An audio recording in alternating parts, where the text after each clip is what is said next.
لما تشوف رئيس مدني بيحصل عليه انقلاب عسكري، انقلاب بيقوده جنرال عارف ومتأكد انه مش هيسيطر غير بالظلم والقهر، فيبدأ حملات اعتقالات واسعة وينفذ أبشع خطة قمع ممكنة يروح ضحيتها آلاف المواطنين، مش بس بالاعتقال والتعذيب، ده بالأسوأ الاختفاء القسري. لما يقفل الجنرال كل باب في البلد، لكنه في نفس الوقت يفتح بإيده باب على مصراعيه وما يعرفش انه جاب لنفسه المشاكل. لما يحاول الجميع انه يستخبى، لكن يطلع شوية نساء ستات يهزوا أركان النظام العسكري. فكان يا مكان أنا أقدم واحد في العمارة، ده أنا تاريخ يا أخي. في 8 نوفمبر 2022 بمدينة شرم الشيخ في مصر، وقفت سناف أخت المعتقل علاء عبد الفتاح، وقفت قدام جمع كبير من الصحفيين الأجانب بتحكي عن معاناة أخوها وإضرابه عن الطعام والشراب طلبا للحرية. وفي نفس الوقت كانت والدته الدكتورة ليلى سويف متواجدة أمام مقر سجن ابنها، منتظرة توصل لأي معلومة عنه أو فرصة في الزيارة أو الحصول على أي جواب منه. في نفس الوقت تقريبا وعلى بعد آلاف الأميال من المنفى الإجباري خارج مصر، كانت السيدة سناء عبد الجواد بتحاول عبر منشور على فيسبوك انها تذكر الناس بمعاناة اسرتها، بتذكرهم بابنها انس البلتاجي اللي محبوس انفراديا من اكتر من 9 سنين، وبتقول ان كل تهمته انه ابن الدكتور محمد البلتاجي القيادي البارز في حزب الحرية والعدالة، وان انس ووالده محمد البلتاجي بعد ما اتنقلوا بين كتير من السجون هما الاثنين دلوقتي في سجن بدر الجديد ومحدش يعرف عنهم اي حاجة. وعبر فيسبوك برضو كتبت مريم صفوان ثابت ابنة رجل الاعمال صفوان ثابت مؤسس شركة جوينا، كتبت وقالت ممكن بابا وسيف يخرجوا، كفايه كده، بعد ايام بابا هيبقى بقاله 2 سنين. تقصد ان والدها واخوها سيف هيكونوا كملوا 2 سنين جوه السجن. وقالت بابا راجل وطني، فليه هو واخويا سيف مسجونين اصلا؟ ومن سؤال مريم صفوان اللي عايزه تعرف ليه هم مسجونين الى السيده شيماء عفيفي اللي بقالها 4 سنين عايزه تعرف جوزها فين. شيماء عفيفي هي زوجة البرلماني السابق الدكتور مصطفى النجار واللي اختفى من 4 سنين. ونشر موقع ميدل ايست اي تقرير بناء على شهادات لمقربين من النجار منهم زوجته، قالوا فيه ان اخر تواصل تم ليهم مع مصطفى اكد لهم انه في مدينه اسوان وانهم متخوفين من تعرضه للاعتقال او التصفيه. في حين نقلت بعض وسائل الاعلام الاجنبيه اخبار بتقول ان الدكتور مصطفى النجار تم القاء القبض عليه وانه محتجز في معسكر الشلال جنوب اسوان، وهو معسكر جيش تابع لجهاز المخابرات الحربيه. ولكن بعد كده نفت الحكومه المصريه كل الكلام ده وانكرت بشكل تام القاء القبض على النجار، وقالت انه هارب من تنفيذ حكم بالسجن في تهمه اهانه القضاء وانهم مش عارفين مكانه. قصص معاناة النساء والمعتقلين واللي سلطت الضوء عليها قمة المناخ اللي تستضيفها مصر ذكرت البعض بأحداث حصلت قبل 46 سنة. ففي يوم الأربعاء الموافق 24 مارس 1976 كان الجو جميل في العاصمة الأرجنتينية بوينس آيرس اللي كانت بتكمل استعداداتها لتنظيم مونديال 78. يومها الرئيس أو بمعنى أدق الرئيسة الأرجنتينية إيزابيل بيرون كانت في طريقها لبيتها على متن طائرة هليكوبتر، ولكن تغير الطيارة طريقها المعتاد، وبدل ما تنزل الهليكوبتر في بيت الرئيسة تهبط في مطار مدني. تنزل الرئيس من الطيارة وهي مستغربة وتلاقي العساكر بيحوطوها من كل اتجاه، وجنرال من الجيش الأرجنتيني بيقول لها في أمر بالقبض عليكي. وبكده وفي 24 مارس 1976 تدخل الأرجنتين في دوامة انقلاب عسكري جديد. بعدها يقف الجنرال خورخي رافائيل فيديلا ويقرأ بيان الانقلاب العسكري، ومن اللحظة الأولى أعلنها بوضوح وقال اللي مش معايا فهو ضدي، وكمان طلب من الجماهير الأرجنتينية تأييد حاجة اسمها عقيدة الأمن القومي، ودي معناها إن أي مواطن مش مؤيد ليهم، مش مؤيد للجنرال بنسبة 100%، فهو عدو للدولة. وبالفعل استجابت قطاعات كبيرة من الطبقة السياسية والسياسيين للانقلاب العسكري وأيدته، وحتى الكنيسة الكاثوليكية طلعت بركة النظام الجديد أيدت ودعمت الحكم العسكري للبلاد. أما الجماهير الأرجنتينية فخرجت وملت الشوارع بالطول والعرض وهي بتهتف للجنرال فيديلا فيفا الماتشو، ودي معناها يحيى الفحل أو عاش الذكر. أيوة الماتشو معناها كده، معناها الذكر. يعني كان في قطاع من الشعب سعيد بالانقلاب العسكري اللي خلصهم من الرئيسة المنتخبة، وشايفين في الجنرال الذكر اللي أنقذهم ويحقق كل أحلامهم. بعد موجة التأييد التسونامية دي لخورخي فيديلا فعل الجنرال وضعية التسونامي على البلد كلها. قرر فورا حل مجلس الشيوخ وأمر بحظر الأحزاب والحركات السياسية والاحتجاجات الطلابية في الجامعات. سيطر بالكامل على المؤسسة القضائية والمحاكم، وبلا شك كل الأجهزة الأمنية جيش وشرطة تحت تصرفه بنسبة 100%. وطبعا فرض رقابة صارمة على كل وسائل الصحافة والإعلام بما فيها الدراما والأعمال الفنية والمسرحية، وفتح المعتقلات والسجون، واشتغلت حملات القبض على أي معارض أو ناشط أو صحفي. ومع الوقت بدأت الاعتقالات تطال كل وأي حد، وأي مظهر من مظاهر الاحتجاج كان بيتم قمعه فورا والقضاء عليه. عاش شعب الأرجنتين سنة صعبة جدا، بدأ من مارس 1976 قمع وترهيب وخوف، وفي نفس الوقت وسائل الإعلام بتتكلم عن استقرار وقوة وإنجازات، وقطاع من الشعب فرحان وبيغني ويرقص بيدعم النظام الجديد وبيقول الخير جاي. وبكده أصبح لا صوت يعلو في الأرجنتين فوق صوت الجنرال. مفيش حاجة اسمها معارضة، مفيش صوت أو رأي آخر ولا تاني. البلد اتقفلت بالضبة والمفتاح. أما في المقابل فتح الجنرال كل الأبواب لزملائه من الجنرالات والقادة العسكريين في الجيش، فتح لهم كل مؤسسات البلد بقت تحت تصرفهم. أصبحوا بيديروا كل المنافذ الاقتصادية والاستثمارية تقريبا، سواء بشكل مباشر أو عن طريق رجال أعمال مقربين منهم، هم يديروا ويشتغلوا، والجنرالات ليهم نسبة في الأرباح، واللي ما يرضاش يتعاون أو يشتغل عندهم مصيره معروف. طبعا أسلوب إدارة بالشكل ده، الشكل غير المدروس واللي كل هم اللي بيدير إنه ازاي ينهب أكبر مبالغ من المال في أسرع وقت، كل ده وغيره أدى لفشل اقتصادي وأثر بشكل مباشر على التصنيع، لدرجة إنه لاحقا تمت تصفية تلت مصانع البلد تقريبا. وطبعا علشان يتم توفير المنتجات تقرر فتح باب الاستيراد على آخره، واللي طبعا الاستيراد بيتم كتير منه بالدولار. ومع انخفاض قوة الإنتاج وزيادة معدلات الاستيراد وما يصحبها من تباطؤ معدلات النمو وانتشار البطالة وزيادة التضخم والأسعار، قرر الجنرال خورخيه الاعتماد على القروض والديون الخارجية. مش مهم منين من مين أثر القروض دي إيه، كل ده ما بقاش مهم. النظام محتاج فلوس علشان يقدر يستمر في إدارة البلد وفرض سيطرته عليها. طبعا القروض الأجنبية اللي تم صرفها بطريقة عشوائية وغير مدروسة غرقت البلد والمواطن بزيادة. وبعد سنة واحدة تقريبا بس من الانقلاب العسكري كان الاقتصاد الأرجنتيني في حالة سيئة.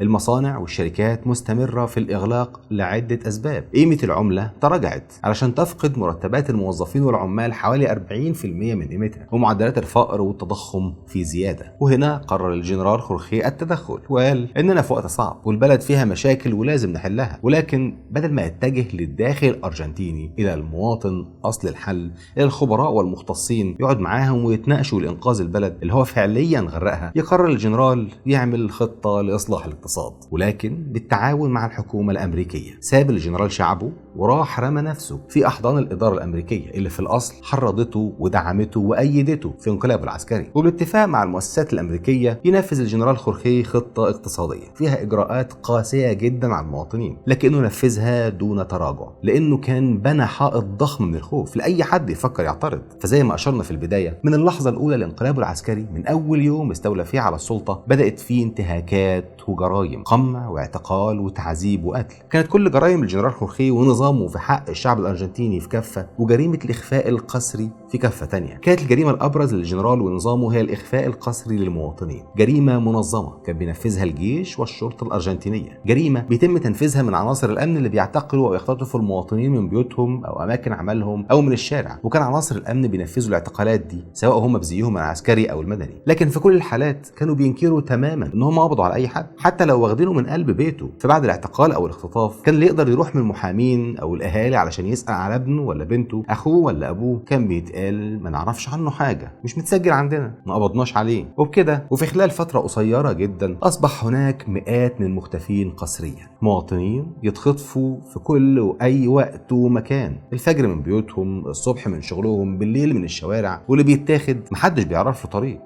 قهر وظلم ورعب، رعب اتبنى بأقصى الطرق، مش بس بالاختفاء القسري والتعذيب والقتل جوه وبره المعتقلات، ده جرائم النظام العسكري وصلت انهم كانوا بيخطفوا المواطنين يحققوا معاهم ويعذبوهم، وبعدها يحطوهم في طيارات عسكرية ويرموهم منها في الصحراء او قلب المحيط. اجرام حقيقي صنع رعب حقيقي وخنق كل رأي وصوت، وبقى المشهد مظلم. ما فيهوش اي بصيص لامل او نور. ونرجع تاني للعاصمه بيونس ايرس بعد مرور شهر تقريبا على الذكرى الاولى للانقلاب العسكري، وفي 30 ابريل 1977 مع نهايه ابريل وبدايه شهر مايو وبالقرب من القصر الرئاسي وتحديدا في ساحه مايو، كان يوم عادي جدا. لكن فجاه يظهر في الميدان 14 سيده يتجمعوا جنب بعض في صف واحد ويقفوا في قلب الميدان ويرفعوا صور لاولادهم المختفين قسريا، ولافتات بيطالبوا فيها بالكشف عن اماكن احتجازهم، او على الاقل بيطالبوا بحقهم في معرفه مصير ابنائهم عايشين ولا ميتين. وقفت 14 ام في الميدان رافعين لافتات وصور لاولادهم. كان الناس يعدوا عليهم ويبصوا، فيهم اللي شامت او فرحان او شايفهم كدابين وبيحاولوا يشوهوا صوره البلد، ومن الناس اللي كان متعاطف معاهم مصدقهم وحاسس بألمهم عشان هو كمان يمكن ليه قريب او صديق اعتقل او اتعذب او اختفى، لكنه ما قدرش يعمل اكتر من التعاطف. وايا كان موقفهم ساب الناس ال 14 ام واقفين لوحدهم. ومش بس الناس، ده حتى النظام. طبعا تم فورا التبليغ بوجود محتجين، ستات واقفين رافعين صور ولادهم في قلب ميدان مايو بالقرب من القصر الجمهوري. لكن يبدو ان حد من النظام قرر التجاهل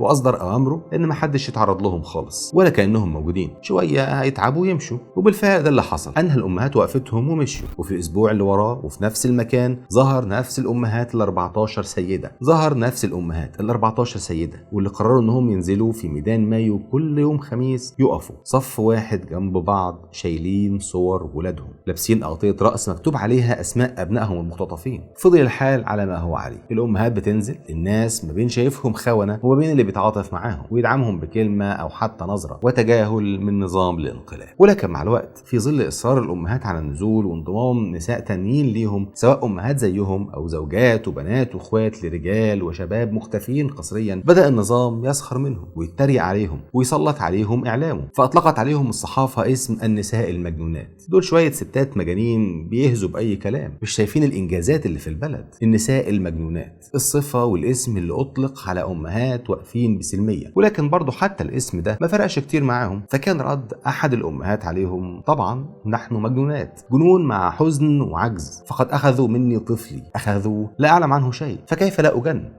رد فعل الأمهات على التهميش والإنكار والسخرية اللي ما جابش نتيجة أرسى أكتر أحقية الأمهات في الخروج وثبت أكتر مصداقيتهم، خاصة مع الإصرار على عمل الوقفة دي كل يوم خميس. ولأنهم مجموعة من الستات في مواجهة نظام مش بس عنده مؤسسات، ده تحت إيده كل أجهزة الدولة، قرروا يشكلوا منظمة سموها أمهات ساحة مايو علشان يكونوا الجهة اللي هلجأ ليها كتير من نساء الأرجنتين، خاصة مع ازدياد أعداد المختفين قسريا اللي بقوا بالآلاف مش بس بالمئات. آلاف المواطنين، شباب وبنات، ستات ورجالة، وكمان أطفال صغيرة، أطفال لا يتعدى عمرهم 16 سنة تم اعتقالهم وإخفائهم قسريا. كل دول وغيرهم في لحظة بقوا مختفين قسريا، محدش عارف عنهم أي حاجة. وعشان كده ومع الوقت زادت أعداد الأمهات اللي انضمت لمنظمة أمهات مايو، واللي بقوا ينزلوا كل يوم خميس ينظموا وقفة في الميدان يطالبوا فيها بالإفراج عن أبنائهم أو الكشف عن أماكن احتجازهم أو مصيرهم. إصرار على النزول رغم استمرار حرب الإعلام عليهم، وكمان كتير من المضايقات والضغوط اللي كانوا بيتعرضوا لها في الشارع، سواء من ناس مدفوعة من النظام أو من ناس عادية كانت بتنظر لأمهات ساحة مايو على أنهم عملاء وخونة عايزين يخربوا البلد. لكن برضو الضغوط والاستفزاز ده ما قدرش انه يوقف حركة أمهات ساحة مايو. ومع زيادة الأعداد والإصرار على النزول قرر الجنرال خورخيه انه يتصرف بطريقته. وفي ديسمبر سنة 1977 يعني بعد 7 شهور بس من انطلاق مظاهرات ساحة مايو، يتحرك نظام الانقلاب بإجرام المعتاد ويعتقل ويختطف بعض الأمهات المؤسسات بمنظمة أمهات ساحة مايو ويخفيهم هم كمان قسريا، وبقى محدش عارف هم فين أو مصيرهم إيه. يسألوا عنهم في كل مكان يلاقوا الرد المعتاد: مش عندنا، ما نعرفش عنهم حاجة. وبقى محدش قادر يوصل لهم أو يعرف أي معلومة واحدة عنهم. نفذ نظام الانقلاب عمليات اختطاف وإخفاء قسري لأمهات كل اللي عملوه إنهم بيدوروا على أبنائهم المختفين قسريا. ورغم كده قرر أمهات ساحة مايو إنهم يكملوا حركتهم اليومية بالتعريف بأبنائهم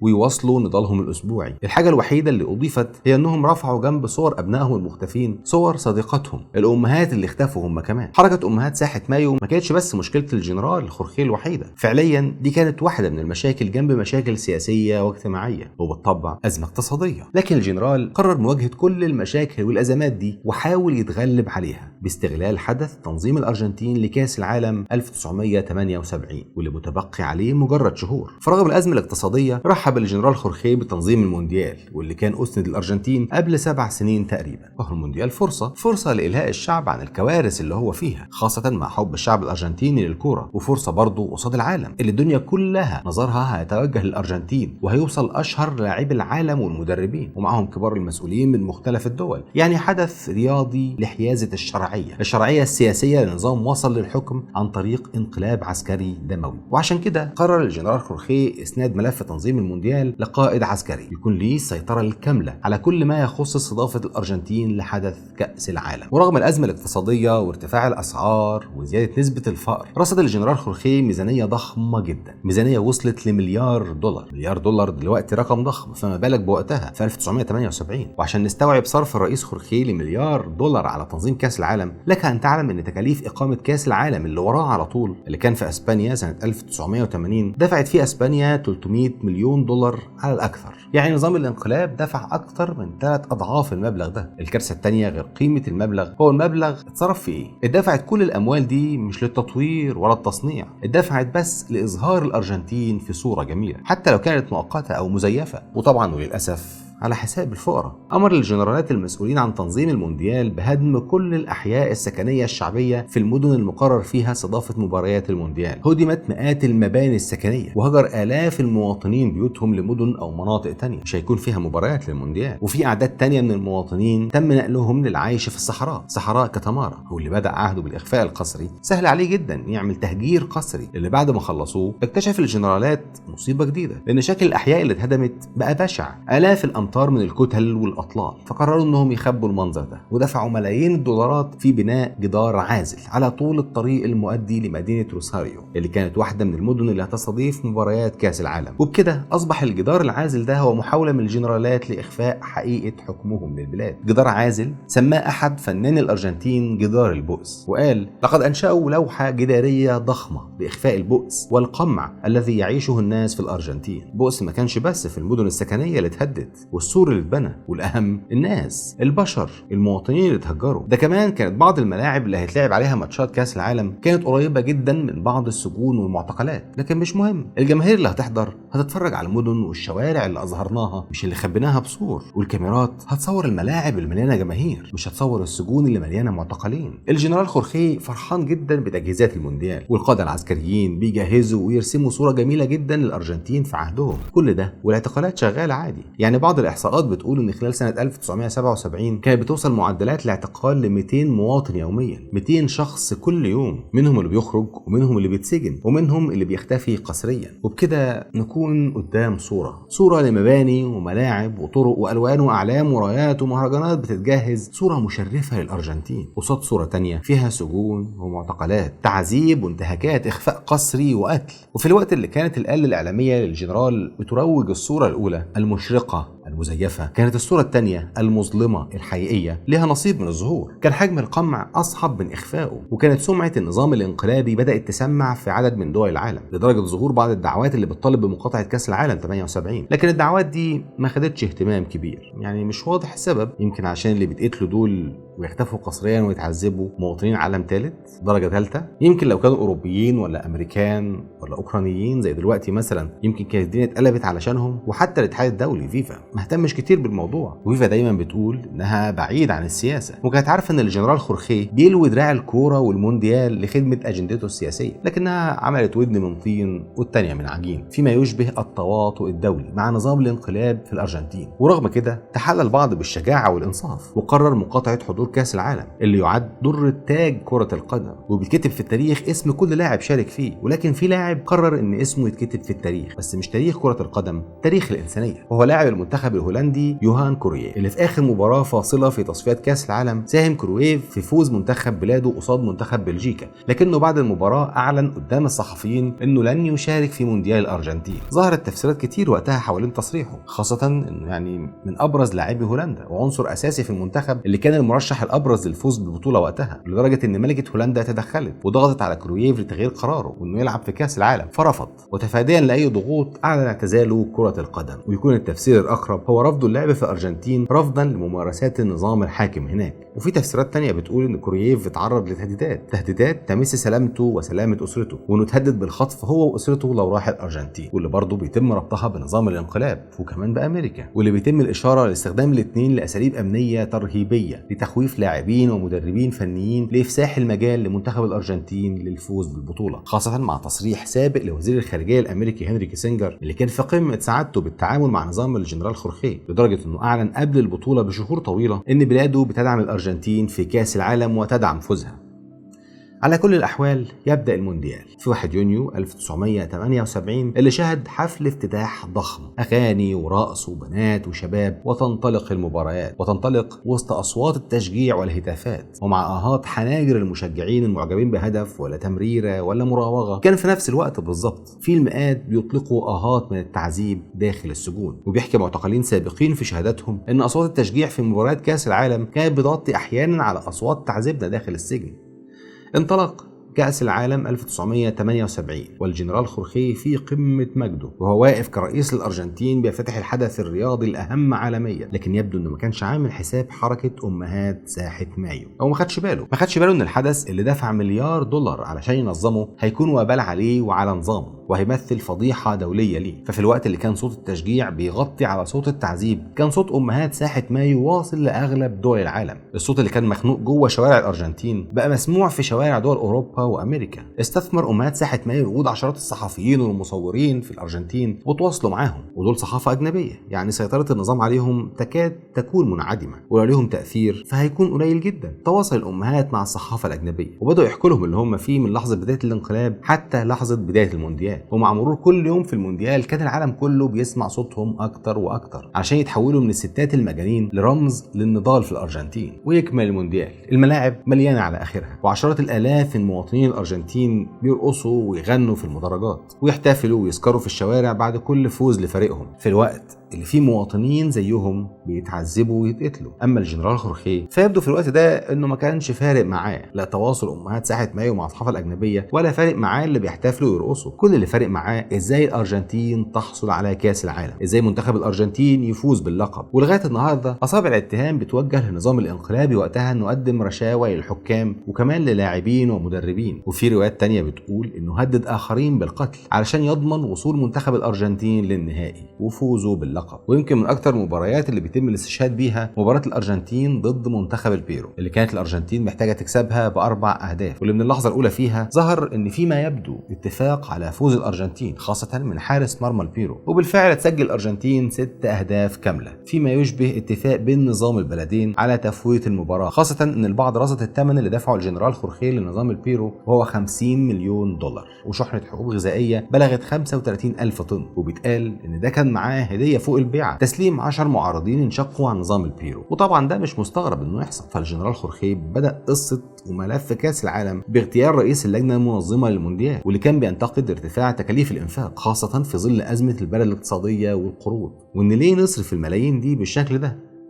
فتم قتله. وبعدها صرح الجنرال ومسؤول نظامه ان الارجنتين هتنظم نسخه غير مسبوقه من كاس العالم، وكانت فعلا غير مسبوقه باللي حصل فيها جوه الملاعب او بره الملاعب، وتوصل الارجنتين للنهائي، ويكون المنتخب المقابل ليها هو المنتخب الهولندي واللي كان المرشح الابرز للبطوله. وبيتقال برضه ان الجنرال سعى انه يعمل صفقه مع نظام الحكم في هولندا، لكنه فشل في التوصل لاي اتفاق مع الحكومه الهولنديه واللي كانت حكومه منتخبه، فهيبقى صعب جدا تتجاوز علشان في شعب ومواطنين هيحاسبوها ويدوروا وراها، خاصة في ظل التسليط الإعلامي لانتهاكات نظام خورخيه، وكمان مع طب فضيحة وتواطؤ في ماتش البيرو. وقبل مباراة النهائي يقدر لاعبي المنتخب الهولندي إنهم يروحوا يزوروا أمهات ساحة مايو، سلموا عليهم واتكلموا معاهم وواسوهم، وطبعا كل ده تحت تغطية الصحافة الأجنبية، واللي كان دعم كبير جدا للأمهات والمعتقلين وسلط الضوء على قضيتهم بشكل كبير. وفي 25 يونيو 1978 تنطلق المباراة النهائية في كأس العالم، واللي تنتهي بفوز الأرجنتين ب3 أهداف مقابل هدف واحد لمنتخب هولندا. الفوز اللي شكك فيه كتير من المتابعين والمختصين ده غير الجماهير، لدرجة إنه اتقال إن الفوز تم بأساليب ملتوية رصدها البعض، منها اللي ذكره الكاتب سيمون كوبر في كتابه الكرة ضد العدو، إن جنرالات مجلس قيادة الثورة أمروا بعض لاعبي المنتخب انهم ياخدوا منشطات قبل لعب المباراه النهائيه، وكان من ضمن اللاعبين دول ماريو كيمبس، واللي احرز هدفين في المباراه واللي فضل يجري بعد انتهاء المباراه لمده ساعه كامله، وده بعد اداء مباراه ماراثونيه. خلص شوطها الاول بتقدم الارجنتين، وقبل نهايه شوطها الثاني اتعادلت هولندا عشان يلعبوا وقت اضافي من نص ساعه جديده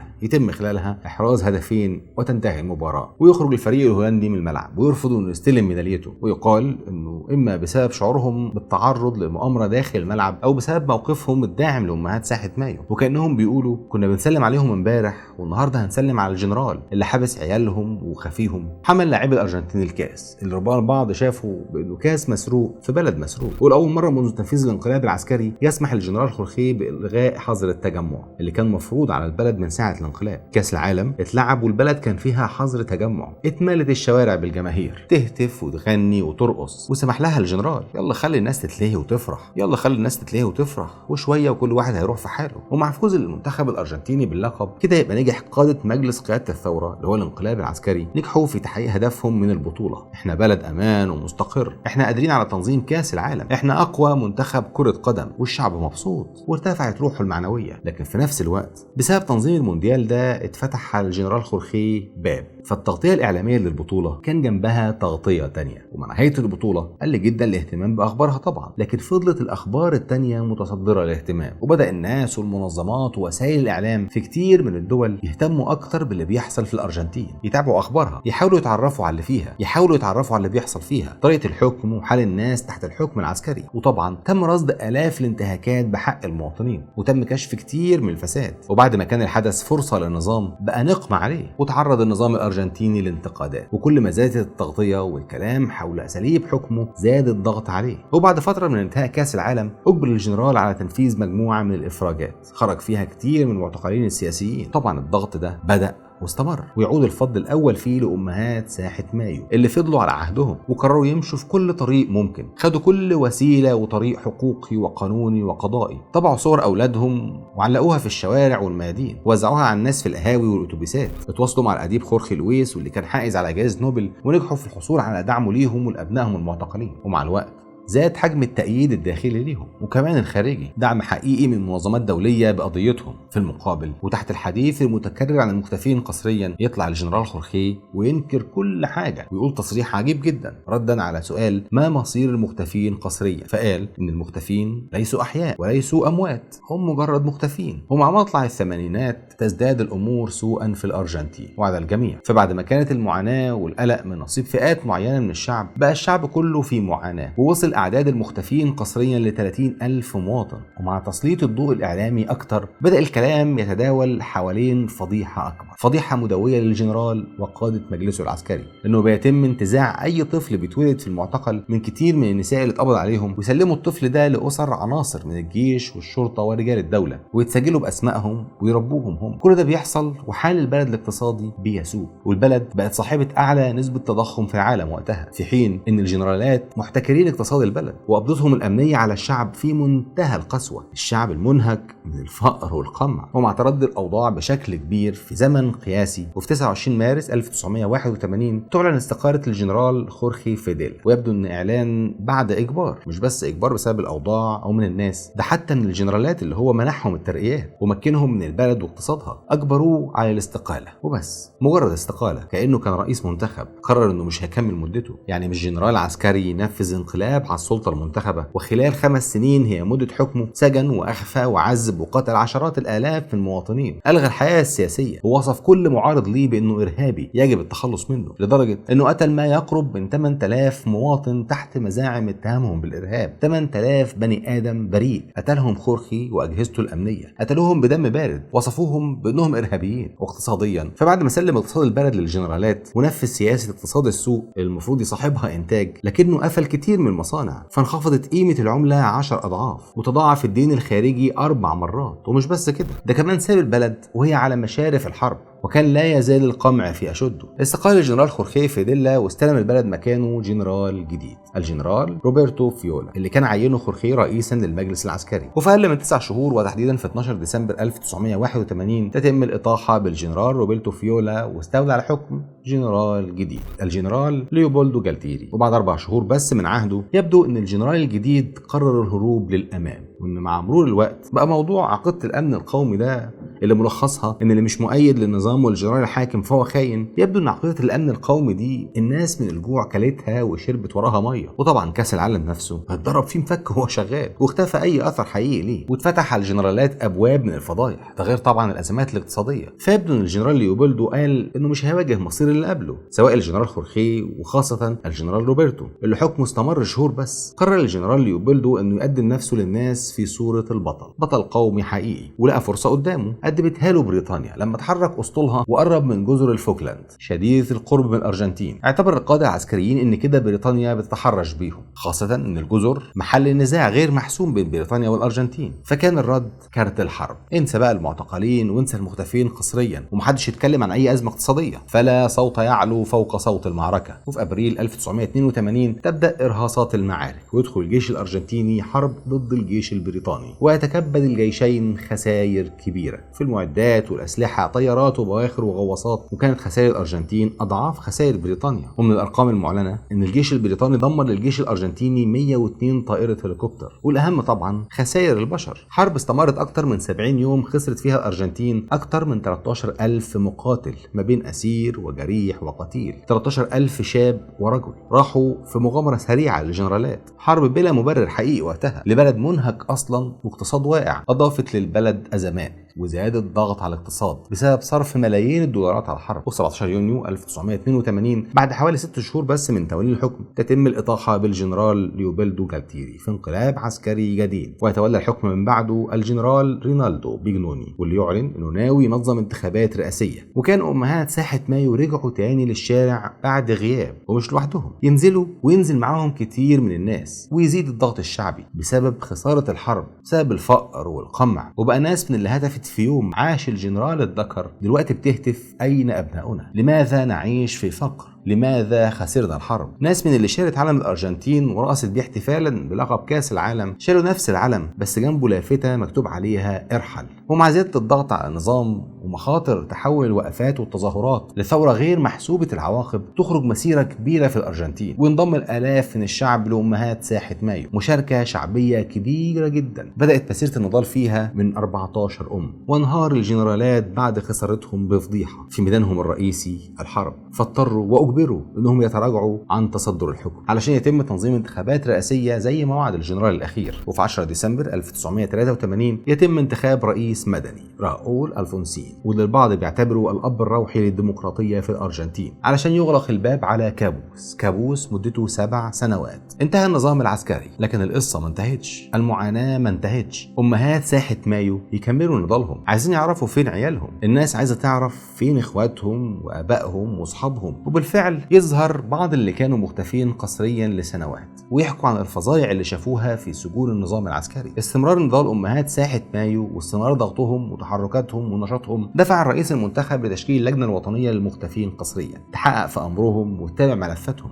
اما البرلمان الارجنتيني فقرر يدفع تعويضات لاسر الضحايا وصلت ل $220,000، وبالفعل تحصل اكثر من 11,000 اسره على تعويضات. اما الصحافه والمنظمات الحقوقيه رجعت تشتغل من تاني، ونشر تقرير تحت اسم لم يعد مره اخرى، تم فيه توثيق وحشيه جنرالات الجيش في التعامل مع المعارضين خلال 7 سنوات. التقرير اللي مهد الطريق للرئيس المنتخب تحت ضغط الشارع والاعلام والمنظمات لبدء محاكمات الجنرالات والعسكريين المتورطين في قمع وقتل وتعذيب الشعب. وفي 1985 بعد سلسله من جلسات المحاكمه يتحكم على الجنرال خورخيه فيديلا قائد الانقلاب العسكري بالسجن مدى الحياه لارتكابه اعمال تعذيب وجرائم قتل وغيره، ويتحكم على جنرالات تانيين من معاونين باحكام متفاوته. ولكن في سنه 1990 يصدر الرئيس كارلوس منعم عفو رئاسي عن خورخي ويخرج من السجن. ولكن بعد 20 سنه تصدر محكمه عليا في الارجنتين قرار بابطال العفو وتقرر اعاده محاكمه الجنرال خورخيه. وفي 2012 وبعد توجيه تهم جديده للجنرال منها اشرافه على عمليه ممنهجه لسرقه واختطاف مواليد السجناء السياسيين، يتحكم بحبسه لمده 50 سنه. وفي 2013 وداخل زنزانه انفراديه يموت الجنرال خورخيه جوزيه فيديلا عن عمر 87 سنة يموت داخل زنزانة شبيهة لحد ما بالزنازين اللي رمى فيها الآلاف من شعبه. يموت في زنزانة انفرادية بعد ما كسر هيبته مجموعة أمهات مرحمش حتى ضعفهم وقلقهم على أولادهم، بالعكس ده خطف نساء من المؤسسات للحركة وأخفاهم هم كمان قسريا، علشان بعد 28 سنة تحصل واحدة من أسر الأمهات اللي اختفوا على تقرير رسمي بيؤكد إنه تم قتلها بعد اعتقالها وتم دفنها في مقبرة جماعية من المقابر اللي كان بيدفن فيها النظام العسكري ضحاياه.